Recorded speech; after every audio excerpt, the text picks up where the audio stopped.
नमस्कार, मैं प्रभात रंजन मिश्रा और आप देख रहे हैं नेशन लाइव।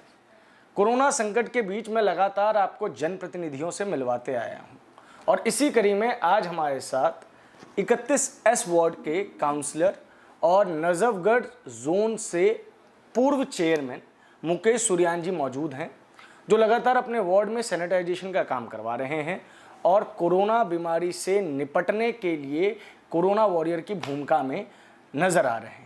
आज मैं उनसे बात करने आया हूं कि जो सागरपुर वार्ड है, जो बहुत ज़्यादा घनत्व वाला एरिया है, उसमें वो किस तरीके से चीज़ों को मैनेज कर रहे हैं, क्या क्या कार्य उनके द्वारा उठाए गए हैं। पहले तो स्वागत आपका।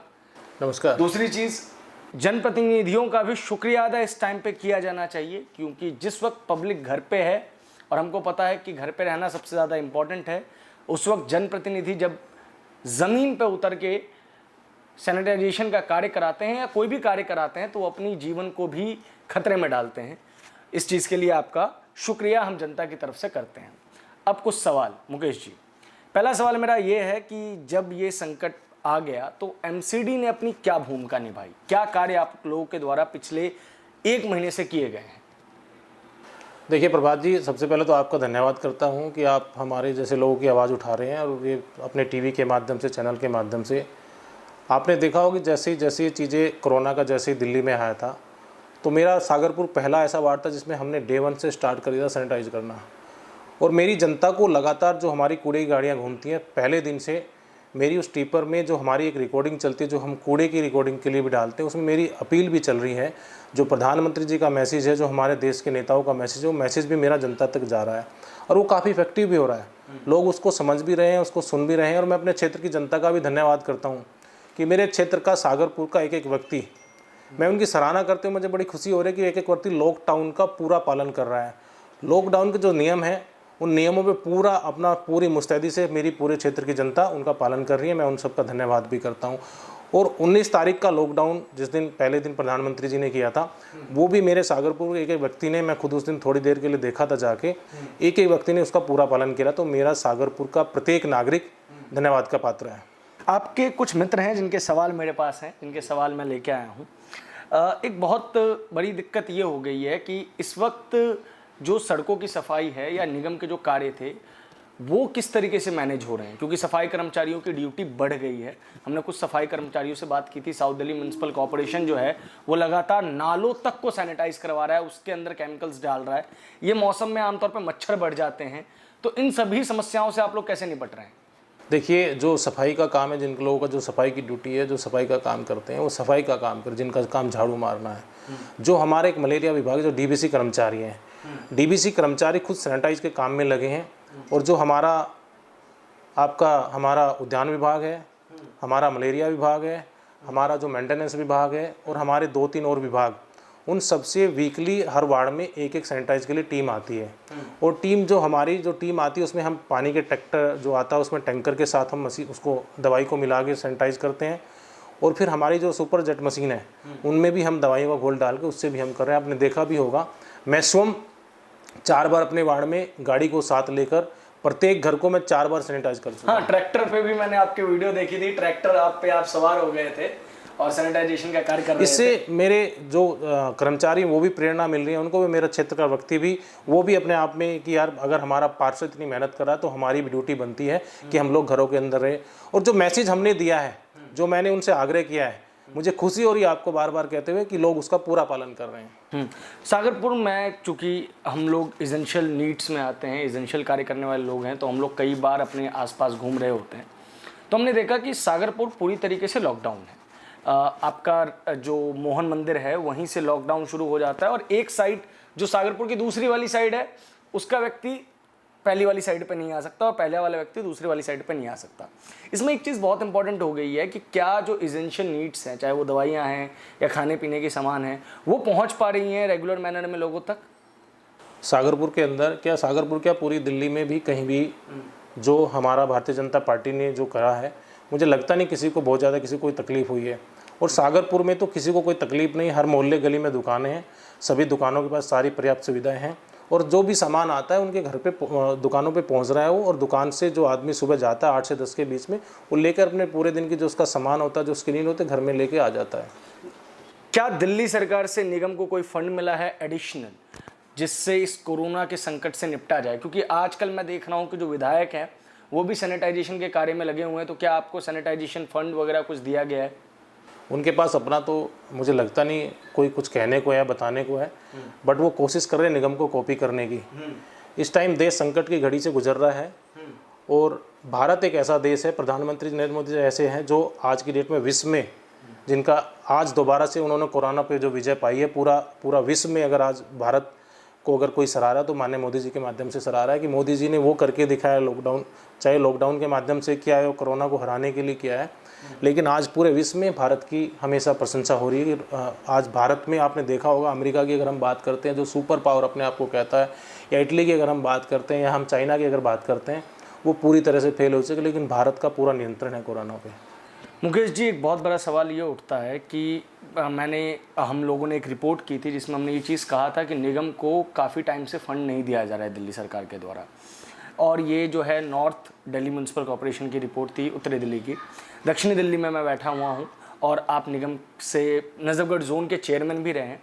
कैसा किस तरीके का जो है वो ट्रांसपेरेंसी रहती है, या आप कहें कि कोलैबोरेशन रहता है दिल्ली गवर्नमेंट के बीच में और एमसीडी के बीच में रिगार्डिंग द अभी जो समय है, वैसे तो ये बातें मुझे नहीं करनी चाहिए, बट लेकिन आपने पूछा तो मैं बता देता हूँ। नहीं, क्योंकि ये रिपोर्ट वैसे तो मुख्यमंत्री जी, बस मैं आपको जस्टिफाई कर दूंगा, सफाई कर्मी जो कार्य कर रहे हैं उन तक नियमित रूप से पैसे पहुंचने बहुत ज़्यादा ज़रूरी हैं, क्योंकि उनका भी परिवार है। ऐसे में मेरी ये जिम्मेदारी बनती है कि मैं, चूंकि आप निगम में एक पदस्थ पद पे बैठे हुए हैं, तो आपसे ये जानकारी लूं कि क्या जो सागरपुर में कर्मचारी कार्य कर रहे हैं उनको नियमित रूप से सैलरी मिल रही है? उनको सैलरी मिल रही है, निगम के माध्यम से मिल रही है। जो निगम का रेवेन्यू आता है उससे हम वो सैलरी दे रहे हैं। जो निगम के बाकी खर्चे हैं, जो डेवलपमेंट फंड होता था, जो कॉरपोरेटर का फंड होता था, वो सब हमने रोक दिया है। वो हमने ना लेके हमने निगम को जो चलाने का जो कार्य है, जो सफाई कर्मचारी हैं, जो डीबीसी वर्कर हैं, जो अदर स्टाफ जो उसकी सैलरियाँ जानी है, क्योंकि सैलरियाँ तो जानी है, सैलरियाँ नहीं जाएगी तो वर्कर कहाँ से आएगा, उनके घर कहाँ से चलेंगे। तो हमने अपने डेवलपमेंट को काम को रोक के साइड करके कि पहले अब निगम को चलाना बहुत ज़रूरी है। लेकिन मुझे कहते हुए इसलिए दुख भी हो रहा है, क्योंकि मुख्यमंत्री जी एक तरफ तो कहते हैं कि दिल्ली मेरी है, मैं दिल्ली का बेटा हूँ, दिल्ली की मैं चिंता करता हूँ, झगड़ा करते हैं अदर डिपार्टमेंट के साथ जाके, प्रधानमंत्री जी के साथ जाके। उनकी नैतिक जिम्मेदारी बनती है कि एमसीडी को वो साफ़ सुथरा रखकर एमसीडी को मजबूत करें। दिल्ली नगर निगम जितना मजबूत होगा उतना दिल्ली साफ़ सुथरी होगी। लेकिन आज करीबन 4500 करोड़ तो हमारा देना है साउथ का, टोटल मिला के 12,000 करोड़ है पूरी दिल्ली का। अभी स्थिति ये आ गई 400 करोड़ पीछे सैलरी का देना सफाई कर्मचारियों को, वो भी उन्होंने नहीं दिया है। जो उनको देना बनता है, जो उनकी ड्यूटी बनती है, वो तो उनको देना ही देना। वो 2003 से शायद, मुझे एक्चुअल में कंफर्म नहीं हूँ, बट 2003 तक का उन्होंने कुछ पैसा जो पे कमीशन के हिसाब से रोक लिया है कि ये तो दिल्ली सरकार को देना बनता है। आज दिल्ली सरकार के पास इतना बड़ा रेवेन्यू जीएसटी के माध्यम से जा रहा है, तो मुख्यमंत्री जी को तो अपना बड़ा दिल रख के वैसे ही पैसा एमसीडी को दे देना चाहिए। एमसीडी तो दिल्ली की जो अनामस बॉडी है, दिल्ली को जो साफ सुथरा रखने में रीढ़ की, एक तरह से रीढ़ की हड्डी है।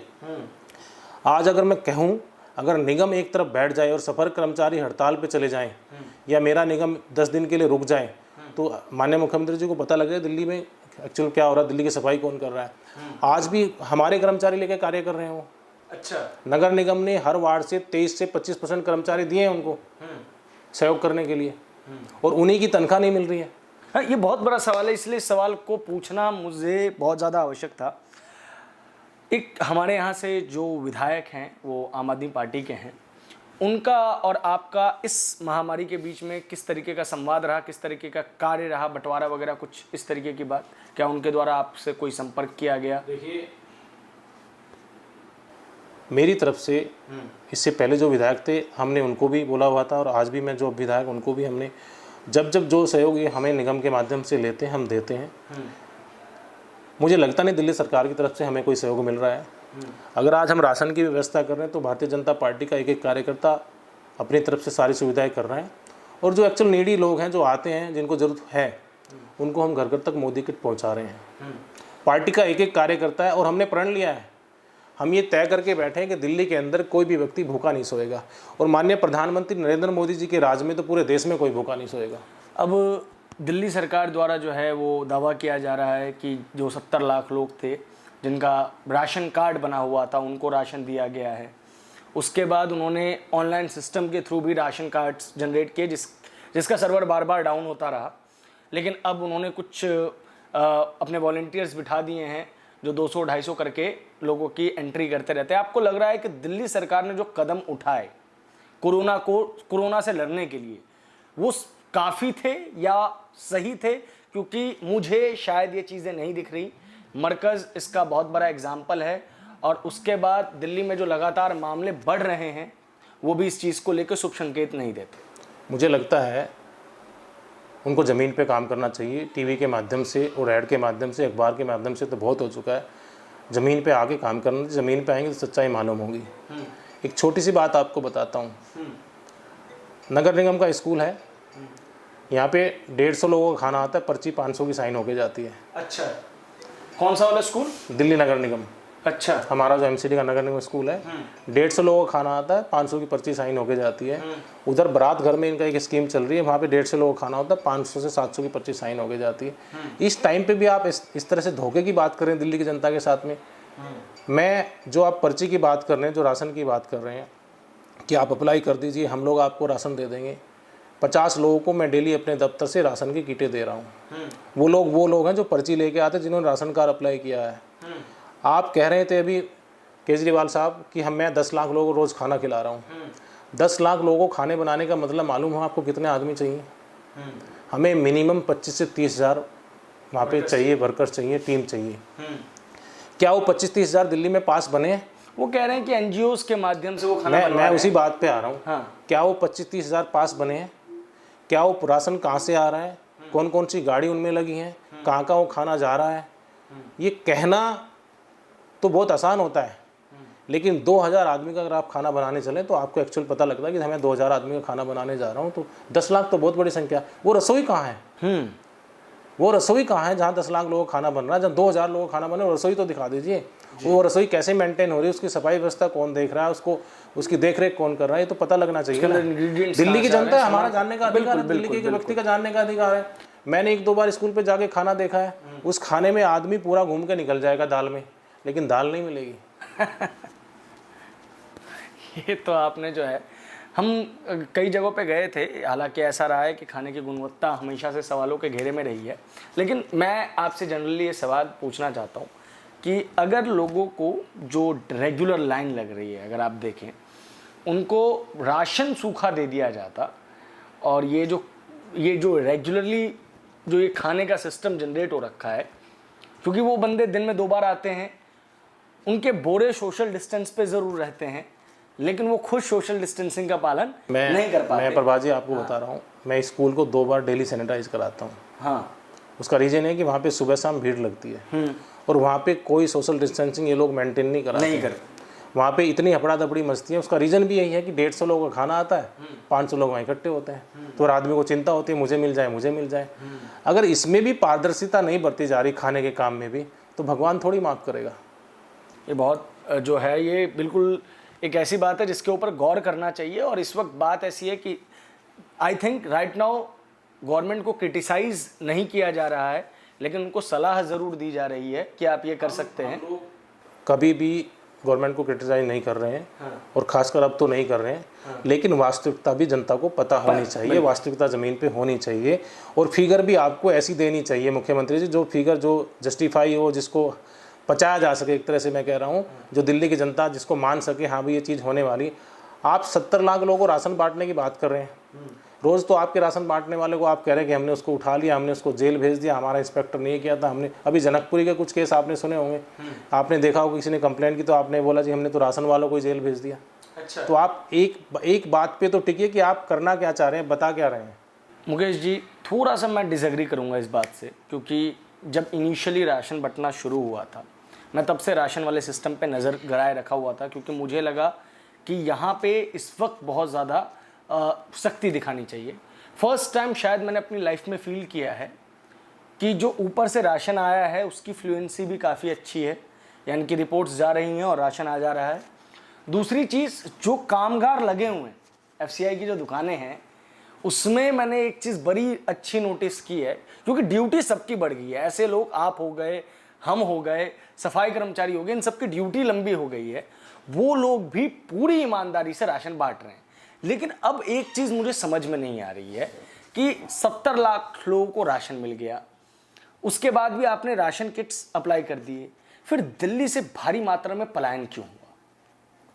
वो तो सीएम साहब, मुख्यमंत्री जी बताएंगे। वो रात को अनाउंस करा देते हैं बस्ती में जाके वो कि बसें लग रही हैं। बीजेपी वालों ने कर दिया। नहीं, वो तो उसमें खुद बोला उन्होंने, उनकी बस्तियों में उनके लोगों ने बोला जाके, वो खुद रिकॉर्डिंग उनके सामने आ गई है। फिर सारी जनता को आप वहाँ पे उठा के आनंद विहार भेज देते हैं। ये तो भारतीय जनता पार्टी की सरकार उत्तर प्रदेश में थी, माननीय योगी जी वहाँ पे मुख्यमंत्री थे। उन्होंने स्थिति को देखते तभी तो तत्काल वो बसें लगाई गई और जनता को जहाँ जो लोग जाने वाले थे, जो लोग आने वाले थे, उनको वहाँ पे बुलाया गया। अभी आपने देखा हमने कोटा में भी किया है। जो मध्य प्रदेश के छात्र थे, जो छात्र वहाँ पे काफ़ी दिनों से लॉकडाउन में रुके हुए थे, अब उनको सिस्टमेटिक वहाँ पे वापस बुलाया जा रहा है। ये तो एक अच्छा तरीका है, लेकिन वो तरीका ठीक नहीं था। कितने दिनों तक आप बच्चों को या जो तरीका इन्होंने अपनाया हो आनंद विहार लोगों को भेजने का, वो तरीका ठीक नहीं था। आप स्थिति नहीं संभाल सकते, आप कह दीजिए, आप भारत सरकार से सहयोग ले लीजिए ना, हम तो सहयोग देने को तैयार, उसमें कोई मना थोड़ी कर रहा। लेकिन आप पब्लिक को ऐसे घरों से निकाल देंगे, आपको मालूम है आप स्थिति कंट्रोल नहीं कर पा रहे हैं, तो आपने पब्लिक को ही घरों से निकाल दिया कि आप जाइए अब अपने जो आपका प्रदेश है। मैं पूरे भारत की बात आपसे अभी नहीं करूँगा। क्या दिल्ली में मरकज़ के मामले सामने अगर नहीं आते तो स्थिति काफ़ी नियंत्रित रहती? अब तक मुझे लगता है मामले जो लास्ट रिकॉर्ड गवर्नमेंट ने दिया, मुझे लगता है अगर मरकज़ नहीं होता, ये मामले नहीं होते, इन्होंने ऐसी चीज़ें नहीं की होती, तो अब तक दिल्ली में लॉकडाउन खुल चुका होता, ये चीज़ें ख़त्म हो चुकी होती। एक चीज़ और बहुत इंपॉर्टेंट है, आपने देखा होगा पहले मरकज़ के नाम से गवर्नमेंट की जो साइट थी, अगर आपकी नॉलेज में है तो, वो आंकड़े देती थी। उसके बाद उसका नाम बदल दिया गया अंडर स्पेशल ऑपरेशन। पिछले 3 दिनों से लोगों के पास एग्जैक्ट जानकारी नहीं पहुंच रही है कि जो नए मामले आ रहे हैं उनमें से कितने की हिस्ट्री फॉरेन की है और कितनों की हिस्ट्री जो है मरकज़ से रिलेटेड है। इससे लोगों के अंदर एक भय पैदा हो गया है कि क्या दिल्ली के अंदर कम्युनिटी ट्रांसमिशन शुरू हो गया है। क्या सरकार को नियमित रूप से वैसे ही आंकड़े प्रस्तुत नहीं करने चाहिए जैसे वो पहले करते थे, ताकि लोग सेपरेट कर सकें? सरकार तो अपना काम कर रही है, लेकिन जो दिल्ली के लोग हैं, जो दिल्ली के मालिक हैं, जो दिल्ली सरकार की, हाँ, जिन्होंने दिल्ली को, जिस जनता ने दिल्ली को चुना है, वो जिनके भेजा जनता ने, तो उनको भी अपना सही काम करना चाहिए। और मरकज़ की जानकारी उनके पास थी और उस जानकारी को छुपाने दिल्ली की जनता की जान के साथ खिलवाड़ किया गया है। अंतिम सवाल लूँगा मैं आपसे। लोग दिल्ली सरकार से सवाल पूछते हैं, निगम से सवाल पूछते हैं, लेकिन इस वक्त हमारे सांसद साहब क्या कर रहे हैं? सांसद साहब की क्या भूमिका इस कोरोना महामारी से लड़ने में है? क्योंकि पब्लिक बार बार अपने जनप्रतिनिधि को देखना चाहती है, उस व्यक्ति को देखना चाहती है जो कि संसद में उनका प्रतिनिधित्व करता है। उनके द्वारा क्या स्टेप्स उठाए गए हैं? सबसे पहले तो सांसद जी ने, आप अगर उनका यूट्यूब देख लीजिए, उनका फेसबुक देख लीजिए, उनका ट्विटर देख लीजिए, पश्चिमी लोकसभा के जो सांसद हैं प्रवेश साहिब सिंह वर्मा जी, सबसे पहले उन्होंने रसोई खाने का काम चालू किया था और प्रत्येक वार्ड के अंदर जाके लगातार पिछले 32 दिन से, डे 1 से लगातार 32 दिन से वो किसी न किसी दिन किसी न किसी विधानसभा में दोपहर के समय भोजन वितरण कर रहे होते हैं। अच्छा। मैं आपको लाइव रिकॉर्डिंग दे दूंगा, मैं आपको फोटोज़ दे दूंगा पर डे। और एक सबसे अच्छा काम और भी कर रहे हैं वो, आजकल सुबह वो योगा फेसबुक पे लाइव आते हैं 7 से 8, मैंने देखा है, योगा भी सिखा रहे हैं। तो मेरा भी 4 किलो वजन कम हो चुका है। मैं भी उनको फॉलो करके मेरा भी 4 किलो वजन कम हो चुका है। मैं डेली मोस्टली करता हूँ सुबह उठ के, कंटिन्यू हम फॉलोअप कर रहे हैं और हमने भी उनसे प्रेरणा ली है। वो डेली जो फूड पैकेट बांट रहे हैं उनकी क्वालिटी भी आप चेक करा सकते हैं। हमने खुद वो खाना खाया है डेली आके, उनको बड़ा, खुद भी उन्होंने बोला कि मुझे बड़ा अच्छा लग रहा है गरीबों की सेवा करना, जनता के बीच में जाना, लोगों के बीच में जाना। आप यहाँ पे काली माता मंदिर पे उन्होंने किया है, पीछे द्वारका दुर्गा पार्क में किया है, पीछे हमारा इधर मंगलापुरी में किया है। मतलब हर वार्ड में, हर विधानसभा में प्रतिदिन वो कोई ना कोई किसी न किसी विधानसभा में होते हैं। मुकेश जी, जो मोदी किट्स आप लोगों को प्रोवाइड करवाए जा रहे हैं, उसका कॉस्ट आप लोग खुद बियर करते हैं या आप लोगों को संगठन की तरफ से दिया जाता है? ये संगठन की तरफ से हम लोग कर रहे हैं और संगठन पूरा हमारा भारतीय जनता पार्टी का एक कार्यकर्ता, संगठन का एक कार्यकर्ता इसमें लगा हुआ है। और ये अच्छी बात है, किसी को खाना खिलाना बड़ा अच्छा पुण्य का काम है। खाना खिलाना, पानी पिलाना, ये दोनों काम बड़े पुण्य के काम है। और हम लोग बड़े भाग्यशाली हैं कि हम लोगों को ये करने का मौका मिल रहा है। ये कोरोना तो एक आए ये तो दुखद घड़ी है, लेकिन हम लोग तो पहले भी भारतीय जनता पार्टी के कार्यकर्ता थे, इस काम को पहले भी करते रहते थे। जो नीडी लोग हैं, जो गरीब लोग हैं, हम तो उनकी सेवा पहले से भी कर रहे हैं, आप भी कर रहे हैं और आगे भी करेंगे। सेवा भाव अपनी भूमिका लगातार निभाता रहेगा, यानी कि सफाई सैनिटाइजेशन। मैं आपको बताना चाहता हूँ, ये जो अभी पार्षद हैं दिल्ली में नगर निगम के, जैसे मैं डे 1 से लगा हूँ और मुझे बड़ी खुशी हो रही है और बताते हुए ये खुशी भी हो रही है कि नगर निगम का एक पार्षद बिना पैसे के, बिना फंड्स के, केजरीवाल जी ने पूरा हमें तंग करके रखा हुआ है। हमारे पास कोई भी आज की डेट में डेवलपमेंट फंड्स नहीं है, उसके बाद भी हमने वार्ड की स्थिति खराब नहीं होने दी। मेरे वार्ड में सिंगल केस नहीं है अब तक। मैं इतना एक कार्यकर्ता के साथ जुड़ के एक घर को टच कर रहा हूँ पूरी सावधानी के साथ में, और हर आदमी को कह रहा हूँ कि बाहर न निकलना, क्योंकि आपका पार्षद कोरोना वॉरियर बन के आपकी सेवा करने में लगा हुआ है। पूरा मेरा वार्ड आज की डेट में आप घूम लीजिए, मेरे पीछे घूम लीजिए, मेरे साथ घूम लीजिए, आपको कहीं कूड़ा भी नजर नहीं आएगा। हर प्रत्येक व्यक्ति आपको ये बताया कि 4-4 बार वार्ड सैनिटाइज हो चुका है। आइसोलेशन सेंटर्स या क्वारंटाइन सेंटर्स वगैरह कुछ आपके वार्ड में बनाए गए हैं, अगर स्थिति खराब हो जाए तो उसको कंट्रोल करने खराब होएगी नहीं स्थिति, खराब होएगी नहीं। हर व्यक्ति जागरूक है मेरे वार्ड का। अच्छा, सब समझदार बन चुके हैं। लेकिन और 7 गाड़ी के अंदर मेरी अपील चल रही है। अच्छा, जो दिन में 3 बार एक गली में 3 बार जाता है, मेरी खुद की अपील चल रही है। मेरा जो मैसेज है सैनिटाइजेशन के लिए या कूड़े के लिए? कूड़े के लिए, सैनिटाइजेशन के लिए, घर में लॉकडाउन के नियमों का पालन करने के लिए, आपस में सोशल डिस्टेंसिंग मेंटेन करने के लिए, सैनिटाइजर यूज करने के लिए, ये सब मेरी अपील चल रही है। लोग उसको फॉलो कर रहे हैं, लोग उसको मान रहे हैं। कई लोगों की कंप्लेंट आ रही है कि अभी निगम की गाड़ियां समय पर नहीं पहुंच पा रही, या फिर पहुंच ही नहीं पा रही है, 2-2, 3-3 दिन में एक दिन पहुंच पा रही है। ये तो समस्या है, इस पे क्या कहेंगे? ये कौन से वार्ड की बात कर रहे हैं? नहीं, मतलब निगम, कंप्लीट निगम की बात कर रहा हूं। सर, आज की डेट में काम ही निगम कर रहा है। अच्छा, मैं आपको बता दूं, आज की डेट में काम ही निगम कर रहा है। अगर निगम नहीं होता तो दिल्ली की हालत बहुत खराब हो चुकी होती। अच्छा, हाँ, आप मुझे बताइए, आप तो घूमते हैं, अब मैं कहूँगा फिर आप कहीं राजनीति कर रहे हैं। आप नगर निगम को देख लीजिए, दिल्ली नगर निगम को, और आप दिल्ली सरकार को देख लीजिए। आप क्षेत्र में घूम लीजिए, आपको नुमाइंदे किसके मिलते हैं आपको काम करते हुए, तो आपको खुद ही एहसास आइडिया हो जाएगा कौन काम कर रहा है। नगर निगम का प्रत्येक कर्मचारी, अगर हमारा कर्मचारी कहीं से आने में दिक्कत होती है तो हम लोग उसको स्पेशल बुलवाते हैं, उसको गाड़ी भेजनी पड़े, चाहे उसको कोई हेल्प देनी पड़े, और हमने इस हर नगर निगम के कर्मचारी का अलग से पास भी बना के दिया हुआ है। आखिरी सवाल मैं लूँगा आपसे कि जो बाकी सारी चीज़ें हैं वो तो हैं ही, क्या निगम कर्मचारियों को अपने गंतव्य तक पहुंचने में या उन पर कोई परेशानी ना आ जाए, उसके लिए नगर निगम ने कुछ प्लान किया है कि अगर उनके सफाई कर्मचारी कुछ संक्रमित हो जाते हैं या वो बीमार पड़ जाते हैं तो उनके लिए निगम क्या करेगा? नहीं, देखिए, हमारे सभी कर्मचारियों का हम लोगों ने जो स्वास्थ्य बीमा वो तो होता ही है।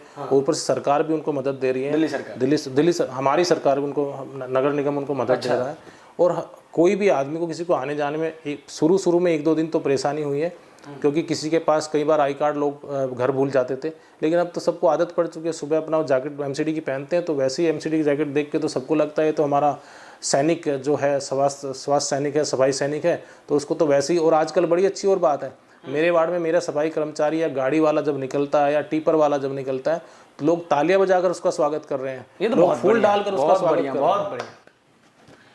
अपने क्षेत्र वासियों से, दिल्ली वासियों से कुछ अपील करना चाहेंगे? देखिए, मैं तो निगम पार्षद हूँ, अपने वार्ड का पार्षद हूँ। मैं अपने क्षेत्र की जनता से पुनः आपके माध्यम से एक अपील कर रहा हूँ कि जिस तरह से, जितनी अच्छाई से, जितनी मुस्तैदी से और जितने सतर्क होकर आप लॉकडाउन का पालन कर रहे हैं, उसी तरह से लॉकडाउन के नियमों का पालन करते रहें। भीड़ भाड़ वाले किसी भी एरिया में ना जाएं। मंदिर, मस्जिद, गुरुद्वारा, कहीं भी ऐसी जहाँ भीड़ होती है वहाँ जाने से बचें। और अपने 2-3 बार दिन में हाथ धोएं, 20 सेकंड तक हाथ धोएं, साबुन से धोएं या सैनिटाइज करें, लेकिन हाथ को बार बार धोएं और सोशल डिस्टेंसिंग मेंटेन करके रखें और अपने परिवार का ध्यान रखें, घर में रहें, सुरक्षित रहें।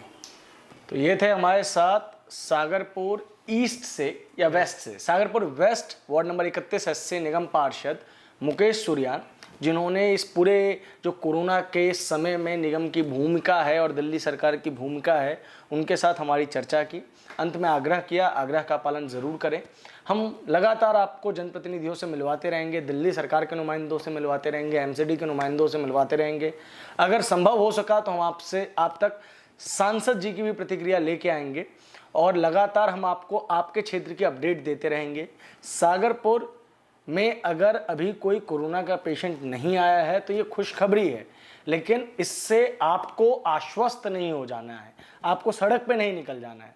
जब तक लॉकडाउन पूरी तरीके से खुल ना जाए तब तक आप अपने घरों में रहें, क्योंकि सभी सरकारें अपने अपने लेवल पे आज के समय में कार्य कर रही हैं। अगर आपका सहयोग उन्हें नहीं मिला तो एक चीज़ पूरी तरीके से संभव है कि ये सारा का सारा कार्य जो है वो खराब हो जाएगा। इसीलिए आपके सहयोग की आवश्यकता है। अपना ख्याल रखें, अपनों का ख्याल रखें और देखते रहें नेशन लाइव। धन्यवाद।